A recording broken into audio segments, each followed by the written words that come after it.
केंद्र सरकार के कृषि कानून फार्म्स लॉ 2020 के खिलाफ पंजाब और हरियाणा के हजारों किसान गुरुवार और शुक्रवार को दिल्ली में धरना प्रदर्शन फार्मर्स प्रोटेस्ट कर रहे हैं और दिल्ली चलो मार्च निकाल रहे हैं।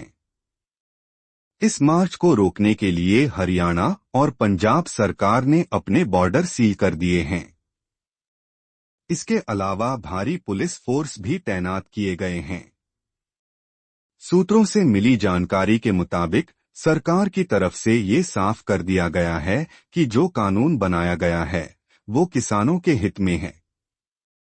आपको बता दें, जिन बिलों को मोदी गवर्नमेंट किसानों के लिए वरदान बता रही है, आखिर उसके खिलाफ किसान क्यों सड़कों पर उतरे हुए हैं। समझते हैं कि इस आंदोलन की जड़ क्या है। एक, किसानों को सबसे बड़ा डर न्यूनतम समर्थन मूल्य MSP मिनिमम सपोर्ट प्राइस खत्म होने का है। इस बिल के जरिए सरकार ने कृषि उपज मंडी समिति APMC agricultural produce market committee यानी मंडी से बाहर भी कृषि कारोबार का रास्ता खोल दिया है। 2, सरकार ने बिल में मंडियों को खत्म करने की बात कहीं पर भी नहीं लिखी है, लेकिन उसका इम्पैक्ट मंडियों को तबाह कर सकता है। इसका अंदाजा लगाकर किसान डरा हुआ है, इसीलिए आढ़तियों को भी डर सता रहा है। इस मसले पर ही किसान और आढ़ती एक साथ हैं। उनका मानना है कि मंडियां बचेंगी तभी तो किसान उसमें MSP पर अपनी उपज बेच पाएगा। 3, इस बिल से वन कंट्री टू मार्केट वाली नौबत पैदा होती नजर रही है, क्योंकि मंडियों के अंदर टैक्स का भुगतान होगा और मंडियों के बाहर कोई टैक्स नहीं लगेगा। अभी मंडी से बाहर जिस एग्रीकल्चर ट्रेड की सरकार ने व्यवस्था की है उसमें कारोबारी को कोई टैक्स नहीं देना होगा, जबकि मंडी के अंदर औसतन 6 से 7% तक का मंडी टैक्स लगता है। 4, किसानों की ओर से यह तर्क दिया जा रहा है कि आढ़तिया या व्यापारी अपने 6 से 7% टैक्स का नुकसान न करके मंडी से बाहर खरीद करेगा, जहां उसे कोई टैक्स नहीं देना है।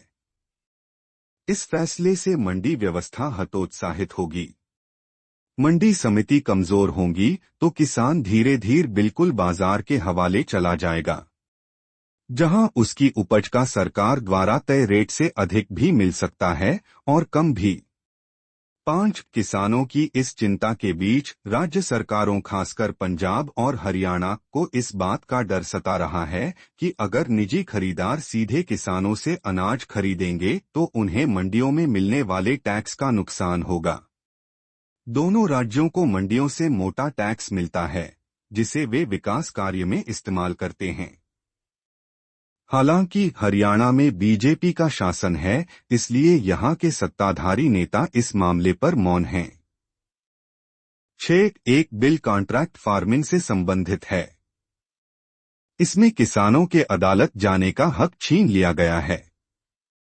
कंपनियों और किसानों के बीच विवाद होने की सूरत में SDM फैसला करेगा। उसकी अपील DM के यहां होगी, न कि कोर्ट में। किसानों को DM, SDM पर विश्वास नहीं है क्योंकि उन्हें लगता है कि इन दोनों पदों पर बैठे लोग सरकार की कठपुतली की तरह होते हैं। वो कभी किसानों के हित की बात नहीं करते। 7, केंद्र सरकार जो बात एक्ट में नहीं लिख रही है उसका ही वादा बाहर कर रही है, इसलिए किसानों में भ्रम फैल रहा है।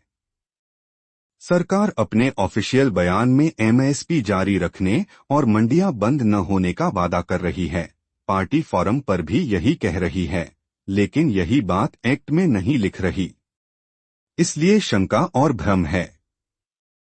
किसानों को लगता है कि सरकार का कोई भी बयान एग्रीकल्चर एक्ट में MSP की गारंटी देने की बराबरी नहीं कर सकता, क्योंकि एक्ट की वादा खिलाफी पर सरकार को अदालत में खड़ा किया जा सकता है, जबकि पार्टी फोरम और बयानों का कोई कानूनी आधार नहीं है। हालांकि सरकार सिरे से किसानों की इन आशंकाओं को खारिज कर रही है।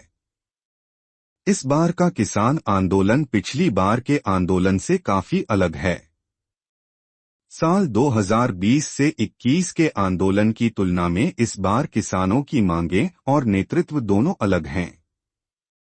पिछली बार का किसान आंदोलन कृषि कानूनों के खिलाफ था, जिसके दौरान किसान केंद्र सरकार को अपने कृषि सुधार एजेंडे को वापस लेने के लिए मजबूर करने के अपने मुख्य लक्ष्य में सफल रहे थे। किसान चाहते हैं कि सरकार की ओर से न्यूनतम समर्थन मूल्य की कानूनी गारंटी दी जाए। किसानों के 12 सूत्रीय एजेंडे में मुख्य मांग सभी फसलों के लिए न्यूनतम समर्थन मूल्य (एमएसपी) की गारंटी के लिए एक कानून बनाना और डॉक्टर एम.एस. स्वामीनाथन आयोग की रिपोर्ट के अनुसार फसल की कीमतों का निर्धारण करना है। इस बार और क्या-क्या है मांगें? किसानों और मजदूरों की पूर्ण कर्ज माफी, भूमि अधिग्रहण अधिनियम 2013 का कार्यान्वयन, जिसमें अधिग्रहण से पहले किसानों से लिखित सहमति और कलेक्टर दर से 4 गुना मुआवजा देने का प्रावधान है। अक्टूबर 2021 में लखीमपुर खीरी हत्याकांड के अपराधियों को सजा। भारत को विश्व व्यापार संगठन (WTO) से हट जाना चाहिए और सभी मुक्त व्यापार समझौतों पर रोक लगा देनी चाहिए।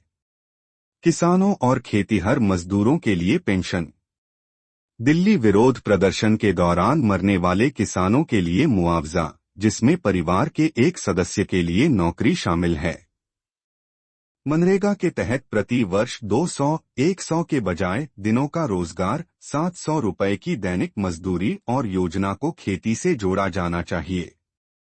नकली बीज, कीटनाशक, उर्वरक बनाने वाली कंपनियों पर सख्त दंड और जुर्माना, बीज की गुणवत्ता में सुधार।